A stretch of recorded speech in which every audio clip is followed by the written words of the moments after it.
Welcome back. It's still the Bumper Breakfast Show, and hope you enjoyed that musical break. We're back here and we're talking first of all about housing. Now, urban centers are reading with quite a number of challenges. You find that even within the urban centers, so many people have what they call housing challenges. For some, they were gainfully employed, they had houses, and then after that, they were no longer gainfully employed. So as a result, they take their children, sometimes their families, and begin to hang around, and then they enter into a form of housing challenge that finally sometimes takes them to the slums and sometimes under the bridges. You see a well-read person who does not have a house, and you keep wondering and asking yourself, how did we get here? Joining us to discuss the urban centers and the menace of housing challenges that has reading almost all the urban centers across Nigeria and Africa today is Mr. Ayo Adejumo. Mr. Adejumo, coincidentally, is a town planner, so he understands exactly what it is like to be, in that space and to resolve some of those problems. Hello, good morning, sir. Good morning. Good morning, sir. Good morning. How are you today? I'm very good. Thank you very much. Hope you are doing better. Coincidentally, the World Habitat Day for 2020 comes with the theme Housing for All, a Better Urban Future. And that, for me, is one of the biggest things any community, any government must be focusing on today. So let me begin by saying that having a home, an adequate home now, is more than ever a matter of life and death. Is more than an issue that must be resolved as quickly as possible. Am I correct? Very correct. Now, with COVID-19, of course, has come a lot of issues. People are spreading, people are running, people are hiding, and then 2020 has brought another challenge. I must say that people's income has dwindled. So being able to even get affordable housing now is a bigger challenge. If you will prescribe a solution to some of this, especially looking at Lagos, for example, what will be? Thank you very much. COVID-19 has actually taught us a lesson when it comes to urban planning and housing. You will discover that nobody actually expected that there would be COVID-19. Even as of January, there hadn't been any much news Indication as regards COVID-19. But by March, it dawned on everybody that this thing has actually coming, and so we have to accommodate it and manage it. And a big lesson that it sent to us is that housing is important. Yes. We were forced to stay at home. Nobody could go out. Everything we were doing was at home, working from home or working at home, whichever. And it became a very serious issue. And we discovered that housing is important. That means you can live in the house, you can work from the house, and you can recreate from the house. All this we were able to do together. Yes, that during period the that COVID-19, everybody was all locked home. down. So it shows that housing is important to everyone. Very, very important. And government, the private sector, everybody should be involved in matters of housing. COVID-19 has seriously told us that indeed we need to take housing very serious and very important. But that's one infrastructure that we seem to be lacking a lot on right now. Gone are the days of when we were growing up.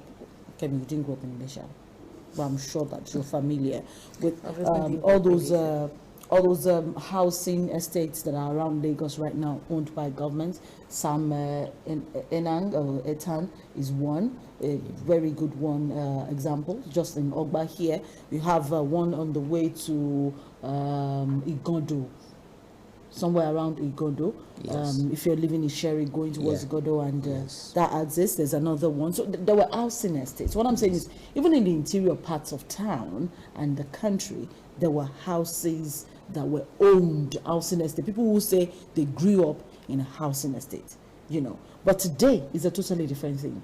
Those things either don't exist or are dilapidated to a point of needing urgent attention. Yes, government is actually trying, you know, and it has provided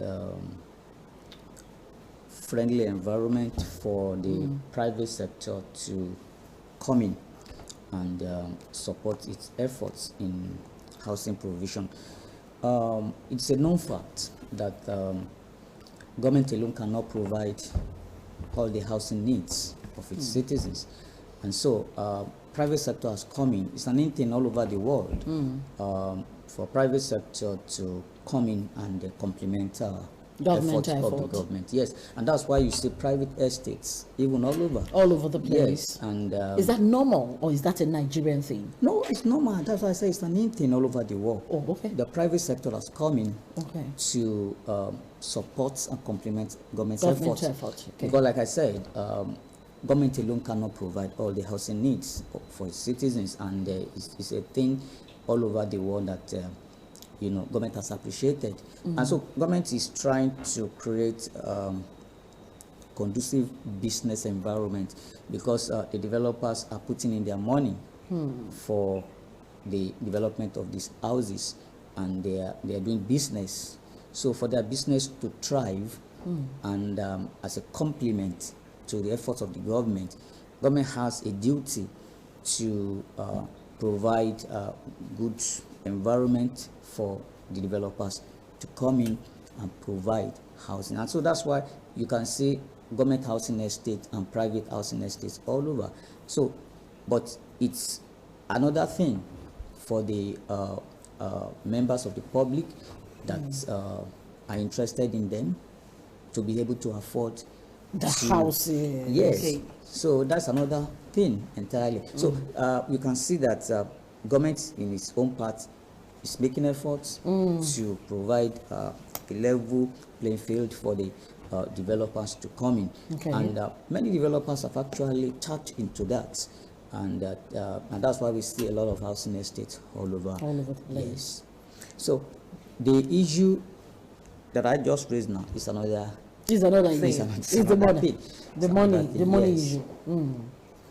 Okay, now still talking about this housing, because just like you said, it's enough that if the government is doing all it takes to actually provide housing for the people, and like you said affordability is one thing, and what about sustainability?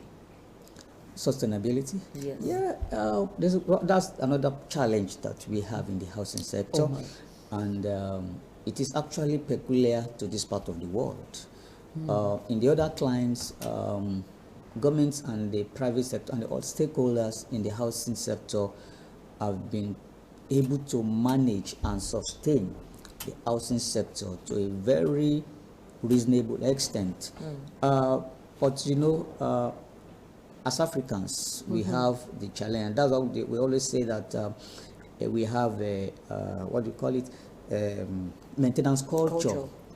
Our maintenance culture is very low, and it's not only in housing alone, even in our vehicles, even individuals, you know. So we have that challenge of sustainability. There are some housing estates that you will see commissioned some years, very few 5 years. Go to them, see them. They are already dilapidated, you know, and there's that no brings me to good the issue of the culture. quality. Yes, if there was no proper management and control during construction, we are tend to see something like that. Okay, because the issue of quality control may not be there, But and yes. that still boils down to what I just said, that it's about African mentality, you know, where we need to do things right. Okay. The problem is that we don't usually do things right. All right, that will actually bring me to the question of regulation, because I know that their bodies are responsible for all of these things in Lagos. And if looking at Lagos as a case study, as an example, if we should take a look at the island, we have some houses there with like 8-story building, 10-story building. And in recent times, if we should look at the collapse history we've been having in recent times, most of them is coming from the island, looking at it. And when I take a look at some of these buildings, I see there are nothing to write home about. No maintenance, like you said. Now, these people that are regulating, or the body regulating the housing sector in Nigeria or Lagos, are they not doing enough? Is it like they are not actually keeping tabs with all of this building and the people in there? You will discover that, or you may know that Lagos Island is one of the first core areas of Lagos, and it's actually the Lagos. They call it Eko. You know? So the buildings there have been built for years. Yes. They are very, very old buildings, and they have been built before the present regulations Came for into example, place. came into place. So it's just to manage them and see how the regulations can be applied to them to sustain them to manage, because they have been there before the regulations came. So government is just trying to see that these buildings, they are accommodated within the framework of the regulations. They can't demolish them. They can't demolish them. So it's just to manage them and see that they are sustained. Because I What would if have it is- wondered where, Kemi, I would have wondered why it seemed as if the government was just turning a blind eye. Now I understand you that maybe because they were created and Even built before, and the some regulations people came into already place. before then, maybe some few individuals already tagged them their names or their or they have a steel code to any of the buildings or something, which I don't know. Yeah, truly.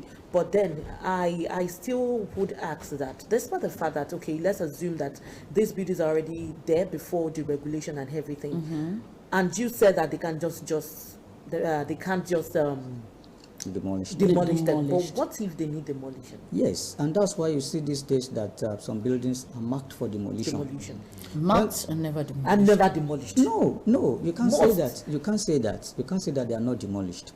Everything has a process. Okay. Okay. Yes, government cannot just mark a building today and go there the following day to demolish. So what's the time frame between the There time? is- the regulation has already stipulated the time frame. Notices will first be served on the property owner to inform him of the decision of the government. And then they take the government to court. If it, that's another thing.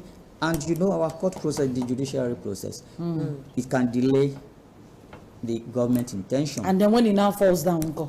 When it now falls down, they start blaming the government. And government will do everything in Then they should start prosecuting the people. Yes, government is prosecuting. Because if I tell you your building needs to be Government demolished and you prosecutes. don't allow me to demolish it, and it ends up killing one person, I will definitely prosecute you and call you a murderer. Yes, it has That's happened. voluntary And records have manslaughter. shown Because you that- knew. Records have shown that some developers have been prosecuted. Developers and house owners. What about the house I can remember. owners? I think 2 Developers years are the house ago. owners. 2 years ago, Yes. the incident that happened 2 years ago. The on developer island. is the owner That's of the house. Itafaji. Itafaji, thank you. Yes. That house was already marked for demolition A long. a long time ago. Yes. But you Imagine that kind of mentioned situation. something which Kemi raised the other time about the 10-story, 8-story building matter. You said some of these buildings have been in existence before. But doesn't this render that protection, as it were, null and void when the building that was in place at the beginning was a 1-story building? Yeah. But today, the children sell, and then the owner, mounts another 3 extra stories on top of it. That's what we have on the island. All the ones that are now 5-story buildings, they originally were foundation is just not really meant for 1-story it. building. See, government has agencies that are in charge of this, Okay. and they have been doing their part to a very good extent, as far as I know. The agency in charge, there are about 2 or 3 agencies that are involved in this. We have the Lagos State Physical Planning Permit Authority that gives development permits to developers and buildings to be developed. And of course, they have the Lagos State Building Control Agency, LABCA, that is in charge of monitoring the development right from construction. Yes. So, but because of the nature or character of our people, Okay. they want to cut corners. Right. They want to cut corners, and that's why one of the effects of that is building collapse. When builders or developers build, Without following the very quickly necessary without process. following the necessary Due process, process. the due process. And so when government agencies discover this, they take action, they mark the buildings, expecting the developers to come and respond. Because of our people's character, some do and some don't. And government take actions when it gets to that a building is developed without the necessary building permit. So the agencies that are involved take action and stop work. And so that's why you see some buildings that are marked for stop work, or marked for demolition. So like I said, one of the factors that led to that one that you say, that you see some buildings and for years or for months the actions were not taken. Some are due to litigations.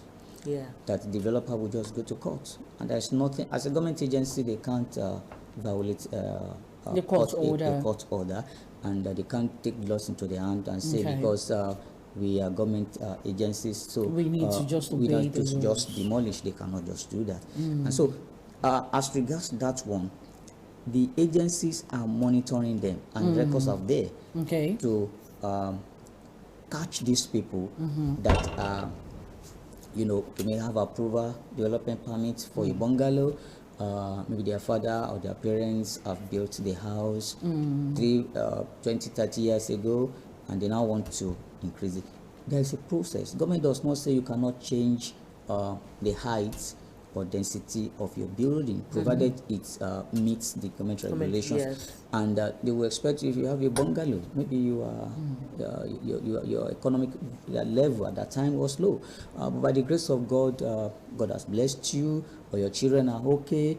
They want to Increase the capacity of your house. Yes, you can't do that, but you need to approach the government. the appropriate government But you authorities. don't Anyway, see I don't Nigerians doing yeah, that. the thing is, looking at the example you made, when you build your house in bungalow, I feel, I'm not a construction person, but what I know is, before you can actually build a house, you know what you want to build on the house, but you who have an intention to build a bungalow first, already the foundation or whatever it is, so is already. You should do the foundation for your dream. That's what I Just mean. do the foundation, because the foundation is very, very important when it comes to building. You cannot have a bungalow foundation and without then you build the the necessary equipment or what in the necessary materials, and then you just wake up the next and say you want to remove your roof and then deck your house and put on another building in a foundation that was made for bungalow already. And so many people make such mistakes. As a matter of fact, I think, like you said, government may be doing a lot of things, but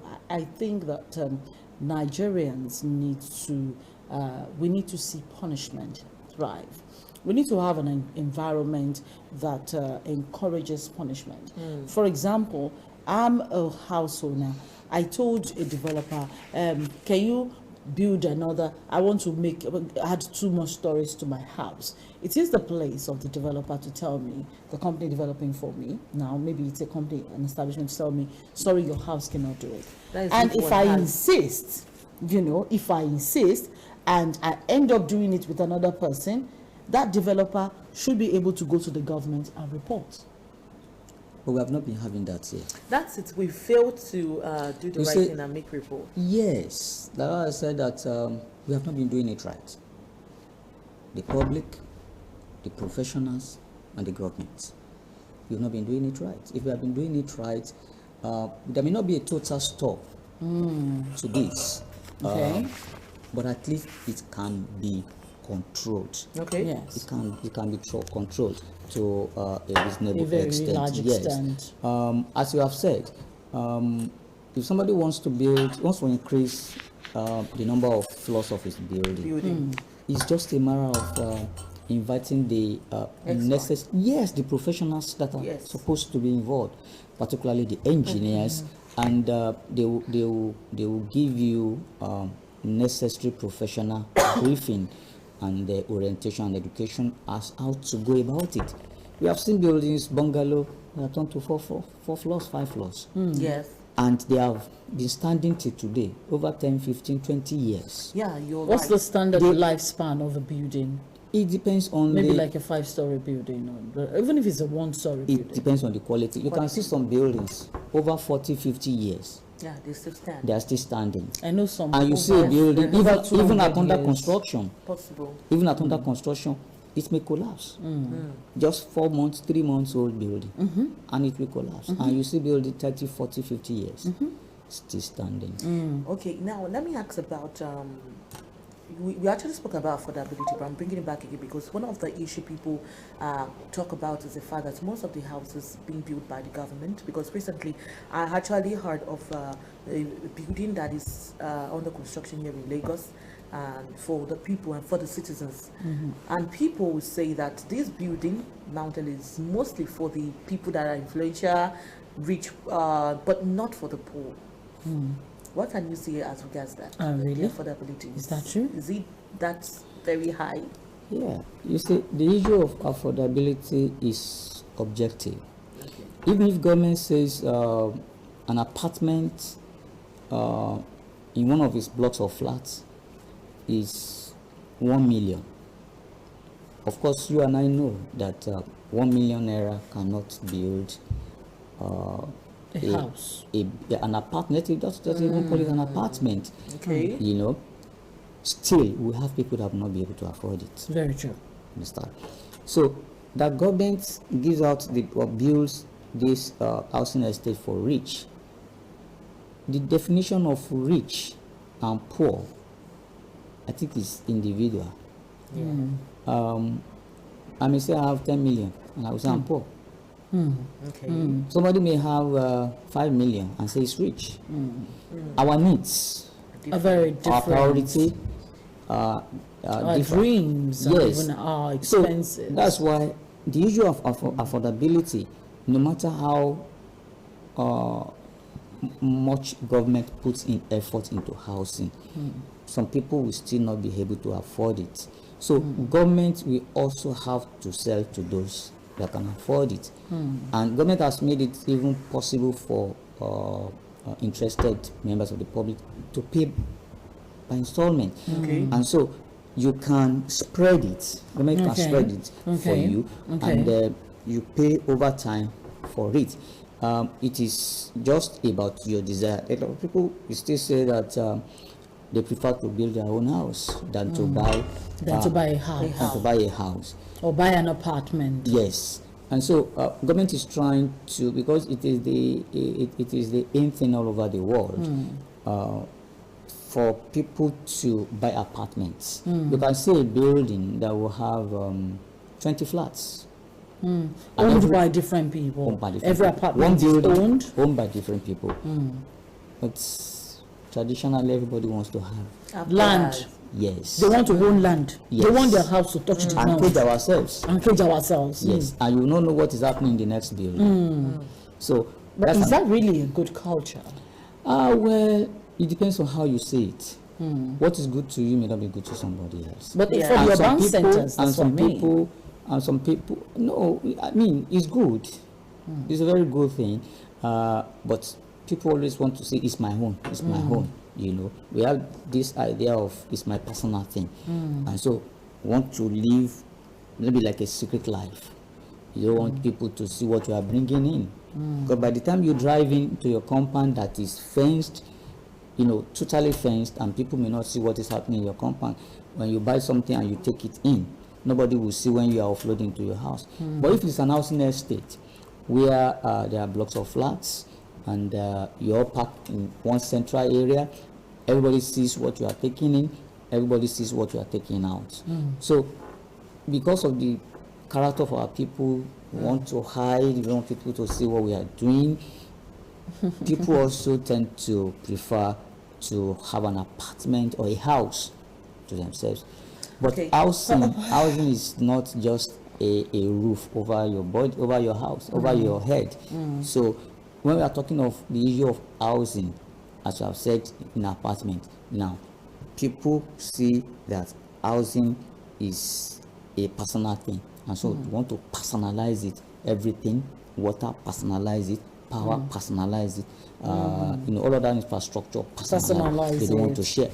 Okay, now I want to also bring out a point, because looking at Nigeria as a country and looking at other countries, I see when I was looking at housing in Nigeria, and I realized that compared to other countries, building a house in Nigeria is quite expensive compared to countries like South Africa. Quoting Ngozi Okonjo, she actually made mention of building in Nigeria is more expensive than even South Africa and India. Can you ascertain that? Building a house. Yes, in Nigeria, compared to other countries. It depends on the economic level. Okay. Yes. You can't compare building a house in Nigeria with building a house in places like US or UK, Canada, or Australia. The economy determines how people can afford houses to build, to rent, and to use. The economy of a nation will determine the living standard of the people. Sure. So when people cannot afford to eat, three things are basic: food, Shelter. Clothing, and and shelter. shelter. So when people cannot afford to eat, it will affect clothing. Yeah. Needless to say, housing. So the economy of a nation, that's why government has a lot of things to do when it comes to housing. Some of those things, can you highlight some of the things government can do? Title, even starting from getting land, because that's where it starts from. Yeah, you get a land. You get a land. How easy it is to get a land, whether from the families, either from government. How easy it Is is. it? The process, the finance, the documentation, how easy they are. Two, you discover even if you buy from family, the issue of money is also there. Cropping. Each time you dig a land, All these come from money. all these things, funds are involved. So if you factor them into building a house, there's no way you will not say that building in Nigeria It's is expensive. expensive Looking at the than in other factors. places. A lot of factors. A lot of factors. I really do So get you. you can say, well, we want to build. You have projected that cement is 1,000 naira, and you would spend like 100,000 on cement, and suddenly the economy, Melt. So, and you know that when the economy melts like that, it always affects this part of the world, which Nigeria is part of. So you see all these things as coming to a conclusion to say that building in Nigeria is more expensive, because it's not only the money for the building materials, for the laborers or professionals that will work on it. There are some other allied payments that you also need to put into consideration to actually say that this building costs this amount, and it starts from the land that we are talking about, settling a monile, doing the title document, getting the necessary building permits, Licensing. everything that is Comes put with together. it.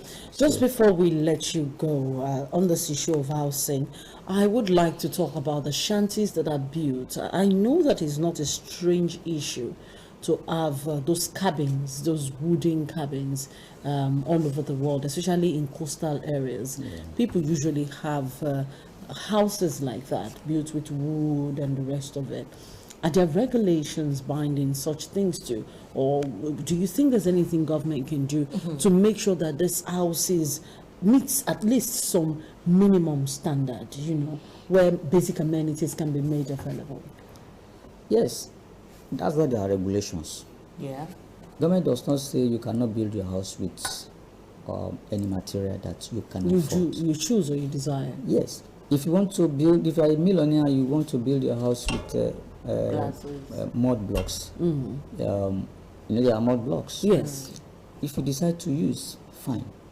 As long as one meets the planning regulations. Okay. Because there are planning regulations. What should be the height? What should be the minimum setback? Okay. What minimum airspace? Okay. Because you need to provide some spaces within your house. Okay. For circulation, Okay. and for movement, for recreation, for even parking. So if you want to build your house with materials that you wish to build it, government does not say you cannot, but you must follow the regulations. You must follow the regulations, and the regulations are there to guide. So in cases where you don't follow the regulations, yes, because you see them on 3rd Mainland Bridge, the Uhuru axis and the rest of it. Yes. You see so many of them, and I do not sincerely think that they are visited by any government official or that they followed any regulation in putting No, they don't follow regulations there. It's an obvious thing. You can see that they are not following regulations there, and the nature of the environment where they live also determines.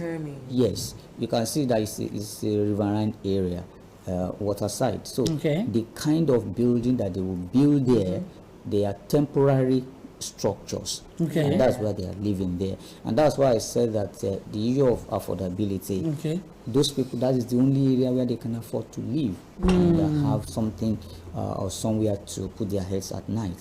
So but government is not resting on its laurels, and is making effort, and that's why you have urban renewal. Government is carrying out urban renewal exercises all over places to ensure that our people have a good environment to live, work, and recreate. All over Lagos now, government is doing urban renewal, slum upgrading. So to see that people live in a better environment. Thank you very much, Mr. Ayo Adejumo, for joining us on the Bumper Breakfast today. We will continue to celebrate the World Habitat Day with you, and of course, we hope that in Nigeria, at least for all the urban centers, there will be housing for all, and we stop seeing people living under the bridges.